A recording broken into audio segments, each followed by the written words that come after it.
یہ آلموسٹ 2010 کی بات ہے جب ہم نے نئی نئی اکیڈمی بنائی. اس وقت تو ہم چند ایک لوگ ہی تھے، اور کبھی کبھار کوئی ہمارے دوستوں میں سے کسی کو پکڑ کے بھی لے آتا تھا کہ جی ان کے ساتھ آپ علمی کوئی مجادلہ کر لیں، جسے مناظرہ کہتے ہیں علماء. تو وہ ایک دفعہ ایک بھائی ایک شیعہ ذاکر کو لے کے آ گئے اور موضوع طے پایا یا علی مدد کے اوپر. بھئی ہمیں لبیک یا رسول اللہ، لبیک یا حسین، لبیک یا علی کہنے سے کوئی ہمیں چڑ نہیں ہے، محبت کے اظہار میں آپ کر لیں، لیکن ونس آپ ان کو مدد کے لیے پکاریں گے تو ہم کہیں گے ایاک نعبد و ایاک نستعین کی وائلیشن ہو گئی ہے. یہ ہمارا اختلاف ہے. ہمارا یہ جھگڑا نہیں ہے کہ مولا علی مشکل کشا آج کی ڈیٹ میں بھی ہیں یا نہیں. اپنی مبارک زندگی میں تو تھے، ظاہر ہے خیبر اکھاڑا انہوں نے، لیکن آج کی ڈیٹ کے اندر جب بندہ دنیا سے چلا گیا ہے تو آپ اس کو نہیں پکار سکتے. یہ جھگڑا نہیں ہے اختیار ہے یا نہیں. فرشتوں کے ذریعے اللہ بارش برساتا ہے، لیکن ہم بارش اگر فرشتوں سے مانگیں گے مشرک ہو جائیں گے. سورج کے ذریعے سارا دنیا کا نظام چل رہا ہے اس کی روشنی کی وجہ سے، لیکن ہم المدد یا سورج کہیں گے تو مشرک ہو جائیں گے، کیونکہ ہم اسباب کو پکار نہیں سکتے. اسباب صرف اختیار کرنے ہیں، اور وہ بھی ظاہر ہے وہی کریں گے جو سامنے موجود ہے. اس کا قرآن میں حکم موجود ہے، وَتَعَاوَنُوا عَلَى الْبِرِّ وَالتَّقْوَى وَلَا تَعَاوَنُوا عَلَى الْإِثْمِ وَالْعُدْوَانِ.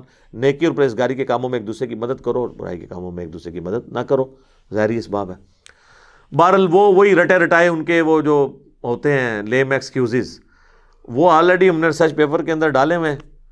تو وہ آئے تو وہ کہتے ہیں جی غیر اللہ سے مدد مانگنا آپ کس طرح شرک کہتے ہیں. میں نے کہا ہم کہتے ہیں غیر اللہ سے مدد جو سامنے ہے آپ لے سکتے ہیں، نہ ہم غیر اللہ کو پکارنے کو شرک کہتے ہیں، نہ ہم یہ کہتے ہیں کہ کوئی شخص دور سے نہیں سن سکتا، اللہ چاہے تو سنا سکتا ہے. حضرت سلیمان علیہ السلام کو کیڑی کی آواز سنوا دی تھی، ہمیں تو کوئی حرج نہیں ہے. یہ جھگڑا نہیں ہے کہ دور سے کوئی سن نہیں سکتا یا کسی کو یا کہہ کے پکار نہیں سکتے. نماز میں ہم پڑھتے ہیں السلام علیکہ ایھا النبی، بخاری مسلم میں حدیث ہے. جب تم یہ پڑھو گے السلام علینا وعلی عباد اللہ الصالحین، تو اللہ تعالیٰ زمین و اسمان میں ہر نیک بندہ تک تمہارا سلام پہنچا دے گا. یا رسول اللہ کہہ کے کوئی سلام بھی پڑھتا رہے، اللہ پہنچا دیتا ہے. جھگڑا یہ کہ مدد کے لیے کسی کو نہیں پکارنا، وہ ہے ایاک نعبد و ایاک نستعین. کہتا ہے جی قرآن میں لکھا ہے کہ غیر اللہ سے مدد مانگے. میں نے کہا کہاں لکھا ہے؟ کہتا ہے واستعینوا بالصبر والصلاۃ. میں نے کہا یہ تو تم نے کبھی مانگی نہیں ہوگی خود بھی. اس کا مطلب ہے المدد یا نماز، المدد یا صبر. سوچ میں پڑ گیا. میں نے کہا اگلا حصہ پڑھو، ان اللہ مع الصابرین، بے شک اللہ صبر کرنے والوں کے ساتھ ہے. اسی طریقے سے جو ان کے ہیں بہانے وہ کرتا ہے. میں بتانا شروع ہوا، کہتا ہے جی میں بڑے مولانا کو فون کرتا ہوں، آغا کو فون کرتا ہوں. آغا کو ملایا نا، پھر آغا کے ساتھ جو اس نے کی نا سپیکر میں کیا آن کر آغا دی میں بھی سنا پھر کیا ہوتی ہے. وہ آغا نے بھی پہلے یہی آیت پڑھی واستعینوا بالصبر والصلاۃ. وہ کہتے ہیں آغا یہ جو کہڑی غیر اللہ کی مدد ثابت ہوتی ہے، حالانکہ تھوڑی دیر پہلے وہ بھی اس سے سبب ثابت کر رہا تھا. وہ جو بات کرتا جائے تو میرے ساتھ چونکہ بات کر چکا تھا، اینڈ پہ یہ حال ہوا اس کا. انہوں نے کہا جی یہ تو ہمارے پاس تو کوئی ہمارے بڑوں کے پاس جواب ہی نہیں. میں نے کہا جواب تو ہوتا ہے جب کوئی مسئلہ ہو. یہ تو بالکل واضح ہے ایک چیز توحید کے معاملے میں. تو یہ ایک میری زندگی میں ایک اچھے واقعات میں سے ایک واقعہ ہے. ایک دوسرا واقعہ میں آپ کو سناتا ہوں. یہ آلموسٹ بات ہے 2012 کی. ہم لوگ I-10 کی مسجد میں نماز ان دنوں پڑھتے تھے، دارالاسلام مسجد اہل حدیث کی، اور پاس ہمارا ایک مکان ہم نے کرائے پہ لیا تھا، بیچلرز رہتے تھے ہم. تو وہاں پہ ایک شیعہ عالم تھے، محقق عالم، ذاکر نہیں عالم، فوت ہو گئے ہم، اللہ تعالیٰ ان کی مغفرت کرے. بڑا ان کے ساتھ میرا اچھا ایک تعلق تھا، شجاع عباس صاحب. تو انہوں نے مجھے اپنے گھر بلایا کہ جی آئیں افطار وغیرہ ہمارے ساتھ کر لیں. کہا ٹھیک ہے. 2-3 دوستوں کے ساتھ وہاں 7-8 ہمارے بھائی بیٹھے ہوئے تھے جو اہل تشیع مکتب سے تھے. تو کہنے لگے انجینئر صاحب آپ بڑی مدلل گفتگو کرتے ہیں، اور توحید کے معاملے میں آپ کے ساتھ ایگری کرتا ہوں، میں بھی صرف اللہ ہی کو پکارتا ہوں، لیکن آپ یہ نہ کہا کریں کہ یا علی مدد شرک ہے. آپ یہ کہا کریں کہ یہ بھی جائز ہے لیکن بہتر ہے کہ اللہ کو پکارا جائے. میں نے کہا یار توحید کے اوپر تو کمپرومائز نہیں ہو سکتا. حسین ابن علی نے گردن کٹائی ہے تو توحید کے لیے. ہمارے محبوب صلی اللہ علیہ وآلہ وسلم نے اگر تکلیف اٹھائی ہیں، اور سارے نبیوں نے، وہ توحید کو اسٹیبلش کرنے کے لیے. تو میں نے کہا یہ واضح ہے ایاک نعبد و ایاک نستعین، تو کہتے ہیں جی اس میں تو ہے کہ تیری عبادت کرتے ہیں، تجھی سے مدد مانگتے ہیں، یہ تو نہیں ہے کہ کسی اور سے نہیں مانگتے۔ دیکھیں ایک پڑھے لکھے بندے کو زیب دیتا ہے کہ جب تجھ سے ہی کا یہ مطلب، میں نے خیر for the sake of argument میں نے کہا ایگری کرتا ہوں آپ کے ساتھ، میں نے کہا میرے بھائی قرآن لے کے آئیں، اور میں نے کہا یہ آپ کی جو آڈینس ہے نا، آپ کے اسٹوڈنٹس جو بیٹھے ہیں ادھر، یہ فیصلہ کریں گے، میں آپ کو قرآن سے ایک آیت ایسی نکال دیتا ہوں جس میں لکھا ہے کہ اور کسی سے نہیں مانگنا۔ کہتے ہیں کدھر لکھا ہے؟ میں نے کہا لائیں آپ، وہ لے کے میں نے کہا جناب سورہ نمل کھولیں، پارہ نمبر 20 کا پہلا صفحہ نکالیں اور اس میں آیت نمبر 62 آپ پڑھیں۔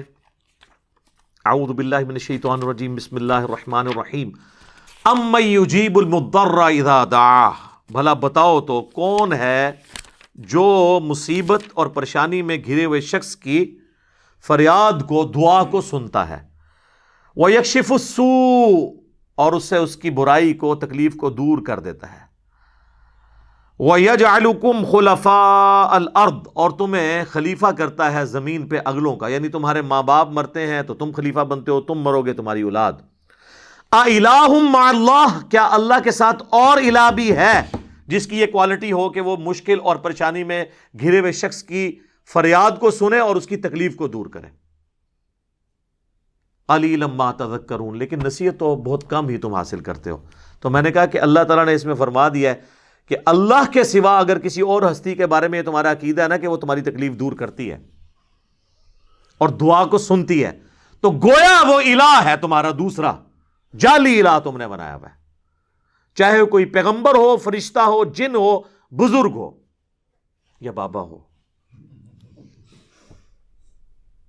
وہ گویا آپ نے الہ بنا لیا۔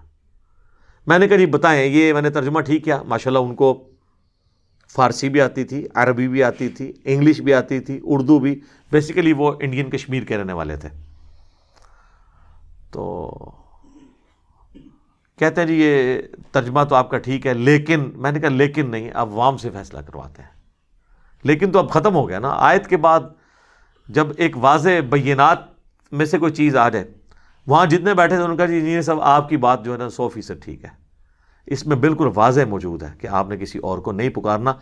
تو اگر کوئی کہتا ہے یا شیخ عبد القادر جیلانی المدد نعوذ باللہ، تو وہ گویا حضرت عبد القادر جیلانی کو الہ مان رہا ہے، قرآن یہ کہہ رہا ہے۔ ہاں المدد کے بغیر کہتا رہے قیامت تک کہتا رہے، کوئی نہیں سننی کسی نے، نہ کسی نے جواب دینا ہے۔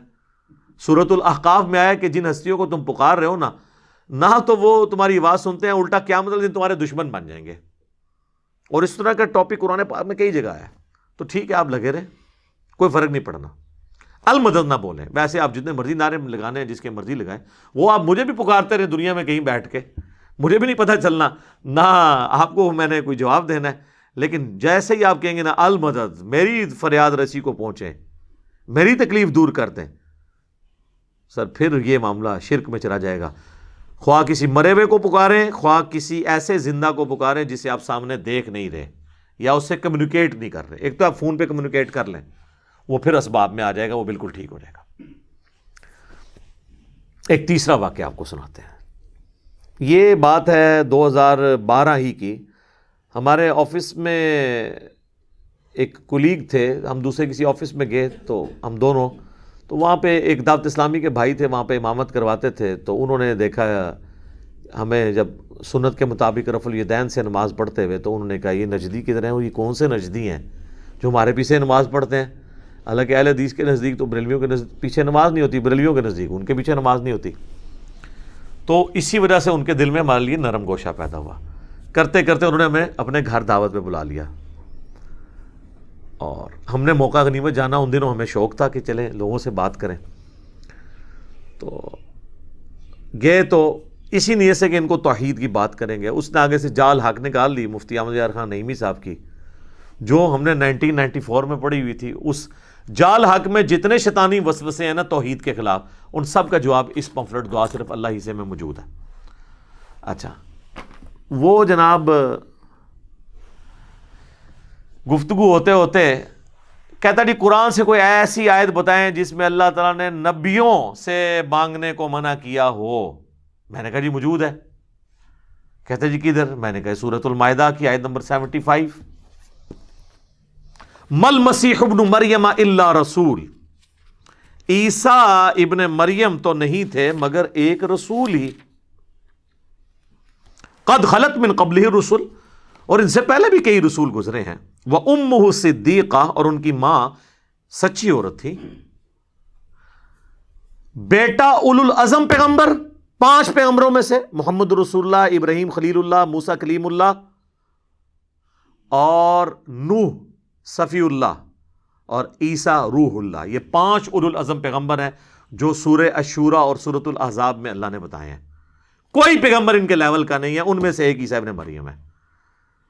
اولو العزم پیغمبر، اور ماں اولیاء کی سردار، پیغمبر کی ماں، کون سا ولی اس کا مقابلہ کر سکتا ہے؟ جس کو اللہ تعالیٰ نے چن لیا، آل عمران کو، ان کے نام پہ صورت ہے۔ ان کے والدہ نے منت مانی تھی نا کہ مجھے ایک بیٹا ملے تو ہیکل سلیمانی، ٹیمپل آف سلیمان کی خدمت کے لیے میں اسے وہاں کے لیے وقف کر دوں گی، وہ مجاور ہوگا وہاں کا، اور وہ درگاہ چلائے گا۔ درگاہ یعنی یہ وہ پیری مریدی والی درگاہ نہیں، توحید والی ہے، جس طرح ہماری بھی یہ دار ارکم ہے، ہم اسے اکیڈمی بھی کہتے ہیں، اور یہ ہماری خانقاہ بھی ہے جہاں پہ ہم توحید کی دعوت پیش کرتے ہیں۔ تو لیکن وہ بیٹی پیدا ہوئی، اللہ نے کہا کہ کوئی بیٹا بھی اس بیٹی جیسا نہیں ہوگا جو ہم نے تجھے بیٹی دی ہے، کیوں کہ اس سے آگے اولاد کو ہم، اور حضرت مریم خود جہان والوں کے لیے نشانی بنی ہے، کیونکہ وہ بغیر خاوند کے ان کو اولاد ہوئی ہے، اس حوالے سے حضرت مریم خود بھی ایک پوری انسانیت کے لیے نشانی ہے اللہ کی۔ پیغمبر نہیں تھی لیکن بہت بڑی اللہ کی نشانی ہے۔ یہ 3 ہی بندے ہیں، حضرت آدم، سیدہ مریم اور عیسیٰ ابن مریم، جن کے ساتھ یہ یونیک کیس ہے۔ آدم کے نہ ماں نہ باپ، اور حضرت مریم کو بغیر خاوند کے اولاد، اور حضرت عیسیٰ علیہ السلام کی ماں تھی، باپ کوئی نہیں تھا۔ اس حوالے سے ان تینوں کی کوئی اور آپ مثال نہیں پیش کر سکتے۔ تو دونوں آگے اللہ فرماتا ہے کان یاکلان الطعام، دونوں کھانا کھانے کے محتاج تھے۔ میں نے کہا دیکھ لو، اللہ تعالیٰ کہہ رہا ہے وہ بھی محتاج تھے، اور کس کے؟ روٹی کے۔ اب آپ نے کہنا ہے پیغمبر روٹی کا محتاج ہو گیا، پھر روٹی کا مرتبہ زیادہ ہو گیا، یہی کہانیاں کرا دینا۔ اچھا جی، وہ اگر چڑیا اڑ سکتی ہے تو بزرگ کیوں نہیں اڑ سکتے؟ تو اڑے نا یار، دکھائیں اڑ کے۔ تو اگلی بات ہے کہ بزرگوں کے ماننے والے تو چڑیا سے افضل ہے نا، اشرف المخلوقات ہے نا، تو ماننے والے کو اڑ کے دکھا دے تو ہم کہہ دیں گے ٹھیک ہے، ورنہ آپ چڑیا سے بھی گئے گزرے ہیں، چڑیا اڑ سکتی ہے۔ یار چڑیا کو اللہ نے کیپیبلٹی دی ہے، انسان کو نہیں دی ہے، اس سے افضلیت غیر افضلیت کا کیا فرق پڑتا ہے؟ تو اللہ فرماتا ہے روٹی کھانے کے محتاج سے۔ انظر کیف نبین لہم الآیات، تم دیکھو ہم اپنی آیات کس طرح کھول کر بیان کرتے ہیں۔ ثم انظر، پھر تم ان کی طرف دیکھو، انا یؤفکون، یہ کہاں گرے جاتے ہیں۔ اللہ فرماتا ہے اس سے زیادہ میں کیسے سمجھاؤں کہ روٹی کا محتاج کوئی ہو اور اس کو یہ مشکل کشا بنائے بیٹھے ہیں۔ دیکھو ہم آیات کھول کے بیان کرتے ہیں اور ان کا گیر الٹا ہی لگا ہوا ہے۔ اگلی بات، قل اتعبدون من دون اللہ، اے نبی ان کرسچن سے کہو اللہ کو چھوڑ کر عیسیٰ اور ان کی ماں، ان کو تم ان کی عبادت کر رہے ہو۔ ما لا یملک لکم ضرا ولا نفعا، جو نہ مالک ہیں تمہارے کسی نقصان کے نہ کسی نفع کے۔ میں نے کہا دیکھ لو یہاں پہ آ گیا، کہتا تو ہم تو نبی الاسلام کی یا بزرگوں کی عبادت نہیں کرتے، یہاں تو آیا تھا عبادت کرتے ہو ایسے کی۔ تو عیسائیوں کو اللہ نے اس لیے کہا ہے کہ وہ عبادت کرتے تھے، ہم تو نبی الاسلام کو اللہ کا بندہ مانتے ہیں اور نماز میں عبدہ و رسولہ پڑھتے ہیں۔ میں نے کہا نا، پرانیاں گلاں، پرانے بہانے، پرانے بزرگ، اگے پڑھ، ما لا یملک لکم ضرا ولا نفعا، عیسیٰ اور ان کی ماں نہ تمہارے کسی نفع کے مالک ہے نہ نقصان کے۔ میں نے کہا عبادت کرنا چھوڑ، نہ کر عبادت۔ اللہ تو یہ کہہ رہا ہے کہ عیسیٰ مشکل کشا ہے ہی نہیں، ان کی ماں ہے ہی نہیں، نہ وہ کسی کو نفع دے سکتے ہیں نہ نقصان۔ ساتھ ہی چپ کر گیا وہ بندہ، کیوں کہ جال حق میں صرف پہلے وسوسے کا جواب تھا، دوسرے کا ان کے پاس بھی نہیں تھا، اس لیے اس نے بڑے کانفیڈنس سے جواب دے دیا کہ میں فوراً کہا، اور میں پہلے ہی سوچ رہا تھا کہ جب میں آیت پڑھوں گا تو آگے یہ کہے گا۔ سر مجھ سے زیادہ کون بریلویت جانتا ہے؟ 31 سال تھوڑا شرک پھیلایا ہم نے، ٹھیک ہے، لیکن آپ دیکھ لیں حضرت عمر 6ویں نمبر پہ آئے ہیں، یعنی مسلمان ہوئے 6 سال بعد 40ویں نمبر پہ ترقی کر کے دوسرے نمبر تک پہنچ گئے۔ تو 6 سال تک مسلمان نہیں ہوئے، لیکن جب بات سمجھ آئی ہے نا پھر جناب آپ دیکھ لیں، پھر انہوں نے لحاظ نہیں کیا کسی کا۔ تو میں نے کہا دیکھ، ایک تو یہ مسئلہ حل ہوا، اور دوسرا دیکھ تجھے یہ پٹی پڑھائی گئی تھی کہ بت من دون اللہ ہوتے ہیں، اور اولیاء اللہ اور انبیاء کو ہم من دون اللہ نہیں کہہ سکتے۔ تو دیکھ یہاں پہ اللہ نے عیسیٰ اور ان کی ماں کو بھی کہا ہے قل اتعبدون من دون اللہ، اللہ کو چھوڑ کر یہ ہستیاں۔ تو من دون اللہ پیغمبر بھی ہو سکتے ہیں جب کہ ان کو اللہ کے مقابلے پر کھڑا کیا جائے۔ اچھا، اس میں پیغمبروں کا قصور نہیں ہے، ویسے ہم بھی مانتے ہیں کہ وہ اللہ کی پارٹی ہیں، حزب اللہ ہیں پیغمبر، اور جو شیاطین ہیں وہ اور ان کے فالورز وہ حزب الشیطان ہیں، ان معنوں میں وہ اللہ کی پارٹی ہیں۔ لیکن جب توحید کا معاملہ آئے گا نا، پھر جو پیغمبر بھی سامنے کھڑا کیا جائے گا نا، تو پھر اللہ تعالیٰ اس چیز کا بھی لحاظ نہیں کرے گا۔ اور سورۃ المائدہ کی آپ آیت نمبر 17 میں دیکھیں نا، اللہ تعالیٰ فرماتا ہے لَقَدْ كَفَرَ الَّذِينَ قَالُوا إِنَّ اللَّهَ هُوَ الْمَسِيحُ ابْنُ مریم، بے شک وہ کفر کر رہے ہیں جو کہہ رہے ہیں کہ عیسیٰ ابن مریم ہی اللہ ہیں۔ قُلْ فَمَن يَمْلِكُ مِنَ اللَّهِ شَيْئًا، اے نبی تم فرماؤ کہ اللہ کا کوئی کیا بگاڑ لے گا، ان اراد ان یہلک المسیح ابن مریم، اگر اللہ ہلاک کر دے عیسیٰ ابن مریم کو، وامہ اور اس کی ماں کو، ومن فی الارض جمیعا اور جتنے زمین میں آباد ہیں سب کو موت دے دے۔ موت بھی نہیں، موت پھر بھی تھوڑا سوفسٹیکیٹڈ لفظ تھا، ہلاک کر دے۔ یعنی تم کہہ رہے ہو عیسیٰ اللہ ہے، تو اللہ چاہے تو عیسیٰ کو ہلاک کر دے۔ اچھا، غصہ عیسائیوں پہ ہے اور ذکر کس کا ہو رہا ہے؟ تو وہ مولانا اسحاق رحمہ اللہ کی بات مجھے یاد آئی، وہ اکثر کہتے تھے او پائی جدو توحید بیان کریں گے گستاخی آپ ہی ہو جاتی ہے آٹومیٹیکلی۔ جدو توحید بیان ہوئے گی، جب توحید بیان ہوگی تو گستاخی آٹومیٹیکلی ہو جائے گی۔ یہاں پہ دیکھ لیں اللہ نے توحید بیان کی ہے اور ان کے زوم میں گستاخی آٹومیٹیکلی ہو گئی ہے۔ غصہ تھا عیسائیوں پر، اللہ نے کہہ دیا اگر اللہ عیسیٰ کو ہلاک کر دے، اس کی ماں کو، سب کو، اللہ کا کوئی کیا بگاڑ سکتا ہے، اس کا فیصلہ ہے۔ غصہ عیسائیوں پہ، لیکن ظاہر ہے جب پیغمبروں کو اللہ کے مقابلے پہ کھڑا کیا جائے گا پھر اور کوئی ذریعہ نہیں ہے سمجھانے کا۔ ان سے ہوتا تو یہ کہتے یار یہ کس طریقے سے گفتگو ہو رہی ہے۔ وَلِلَّهِ مُلْكُ السَّمَاوَاتِ وَالْأَرْضِ، اور اللہ ہی کے لیے ہے بادشاہت آسمانوں کی اور زمین کی، وَمَا بَيْنَهُمَا اور جو کچھ ان کے درمیان ہے، يَخْلُقُ مَا يَشَاءُ وہ جو چاہتا ہے پیدا کرتا ہے۔ ہائے ہائے، اللہ نے کہا وہ جو مرضی پیدا کرے، عیسیٰ بھی ایک اس کا بندہ ہے، اس نے پیدا کر دیا، اربوں مخلوقات اس نے پیدا کی ہیں، اس میں سے ایک عیسیٰ بھی ہے، جو چاہتا ہے پیدا کرتا ہے۔ واللہ علی کل شیء قدیر، اللہ تعالیٰ ہر چیز کے اوپر قادر ہے۔ بہرحال یہ پھر جو ہمارے بریلوی بھائی تھے نا، یہ بھی لاجواب ہوئے۔ یہ آپ کو میں نے تیسرا واقعہ سنایا۔ باتیں بہت ساری کی جا سکتی ہیں، لیکن میں آج کی گفتگو کو کنکلوڈ کرتا ہوں اس حدیث کے اوپر جو صحیح بخاری اور صحیح مسلم دونوں میں موجود ہے۔ انشاءاللہ اگلی کلاس کا بھی کچھ حصہ میں اسی 48 نمبر آیت پہ لگاؤں گا، کچھ امپورٹنٹ باتیں میں نے مزید ڈسکس کرنی ہے۔ بہرحال یہاں پہ میں وہ حدیث ڈسکس کروں جو ایک حدیث 3 عقیدے آپ کے کلیئر کر دے گی۔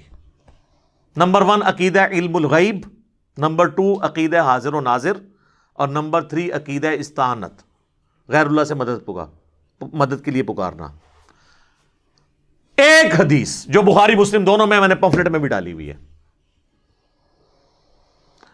70 صحابہ کو نبی علیہ السلام نے بھیجا ایک قبیلے کے ساتھ جو نیو مسلم تھا، ان کی خواہش تھی کہ ہمیں آپ ایسے قاری حضرات دیں جو ہمیں قرآن سکھائیں۔ انہوں نے دھوکے سے ان کو شہید کر دیا۔ ان میں ایک تھے حضرت عاصم بن ثابت انصاری رضی اللہ تعالیٰ عنہ، ان کو آخر میں قتل کیا گیا۔ جب وہ شہید ہونے لگے نا تو انہوں نے اس وقت ایک دعا کی، وہ الفاظ تھے اے اللہ ہمارے نبی کو ہمارا پیغام پہنچا دے کہ ہم ان کے دین پر قائم ہیں اور ہم اپنے رب سے مل رہے ہیں اس حال میں کہ ہم اپنے رب سے راضی ہیں اور ہمارا رب ہم سے راضی ہے، ہمارے حال کی خبر ہمارے نبی کو کر دینا۔